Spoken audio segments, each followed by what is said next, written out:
1. Success leaves clues. Every successful person, no matter where they come from or what they do, follows a pattern. Success is not magic, and it is not only for a lucky few. मित्रांनो नमस्कार, welcome back to the channel. तर हा video आहे माझ्या इंग्लिशच्या प्रॅक्टिसच्या बद्दल. तुम्हाला मी काही गोष्टी सांगणार आहे. तर इंग्लिशच्या प्रॅक्टिसमध्ये जे असतं की वाचणे, इंग्लिश वाचणे, लिहिणे, त्यानंतर ऐकणे आणि बोलणे, तर ह्या सगळ्या गोष्टी तर असतातच. पण त्याच्यामध्ये अजून एक नवीन गोष्ट आहे, तर ती खूपच महत्त्वाची आहे. ती मला आत्ताच माहीत झालेली आहे, तर तीच मी या व्हिडिओमध्ये तुम्हाला सांगणार आहे.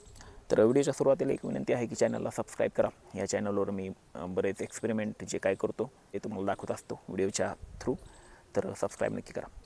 तर मित्रांनो, इंग्लिशची प्रॅक्टिस माझी बऱ्याच वर्षापासून चालू आहे, पण त्यात एक गोष्ट अशी आहे की मी कन्सिस्टन्सी नाही, त्याच्यामुळे थोडा घोळ झालेला आहे. तर मी आता प्रॅक्टिस सुरू केलेली आहे गेल्या 10-15 दिवसापासून.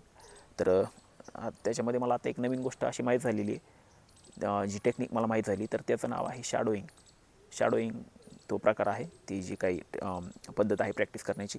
तर शॅडोईंग म्हणजे काय, तर आपण जे काही व्हिडिओ ऐकतो तर ते ऐकलेलं रिपीट करायचं, आपण बोलायचं, अशा शांत ठिकाणी जाऊन बसायचं. आता बघा मी कसं बसलेलो आहे, इकडं रोज येत असतो मी, तुमच्यापैकी काही लोकांना माहीत असेल, अशा झाडाझुडपात येऊन बसत असतो. आणि एकांतात बसणं खूप महत्त्वाचं असतं, कारण मनाला पण शांती भेटते आणि जे काय आपण सराव करतो, प्रॅक्टिस करतो, जे काही शिकत असतो त्यात पण आपल्याला म्हणजे बरं पडतं ते शिकायला. तर असं येत असतो मी इकडं, आणि थोडं वॉकिंग पण होतं, चालणं होतं, थोडं एक्सरसाइज सध्या सुरू नाही माझी, पण शीर्षासन इथं करत असतो मी. इकडं बघा, हे जे आहे इथं असं उलटं झोपायचं, आणि ते शीर्षासनचा प्रकार होतो थोडा, आणि इथं लटकत पण असतो उलटं ह्याला मी. तर ह्या सगळ्या गोष्टी होतात, आणि त्यासोबतच इंग्लिश ऐकणं चालू असतं. तर ते शॅडोईंग जे आहे मित्रांनो, तर ते शॅडोईंग खूप महत्त्वाचं आहे. व्हिडिओ एखादा ज्यावेळेस आपण ऐकतो तर त्यावेळेस ते व्हिडिओ ऐकता त्याला रिपीट पण करायचं. व्हिडिओ पॉज करायचा, ते रिपीट करायचं, पुन्हा ऐकायचा, पुन्हा पॉज करायचा, रिपीट करायचं. तर असं करायचं. जर आपण विचार केला की लहान मुलं इंग्लिश कशी शिकतात, तर ते सुद्धा हेच करतात. ते फक्त इंग्लिश ऐकतात आणि बोलण्याचा प्रयत्न करतात. तर एकदम सोपं आहे, तसं काय म्हणजे रॉकेट सायन्स नाही, खूप अवघड नाही, समजण्यासाठी सोपी गोष्ट आहे. तर तेच आता मी करणार आहे, शॅडोईंग करणार आहे. बरीच इंग्लिश ऐकलेली आहे आत्तापर्यंत, बऱ्याच लोकांसोबत बोललेलो पण आहे ॲप्लिकेशनवर, आणि लिहिलं आहे, बरंच वाक्यरचना लिहून काढलेल्या आहेत, वाचलं पण आहे, बऱ्याच सगळ्या गोष्टी केलेल्या आहेत. पण एकच गोष्ट अशी आहे की कन्सिस्टन्सी नाही त्याला. तर आता इथून पुढं कन्सिस्टन्सी पण आणायची आहे ह्या सगळ्या प्रयत्नामध्ये. आणि ह्या नवीन गोष्टी जसं की शॅडोईंग झालं, अजून काही नवीन प्रकार माहीत होतील तर ह्या करत राहायच्यात.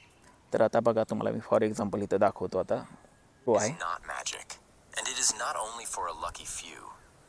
It is something that can be studied, learned, and repeated. This is the truth most people ignore.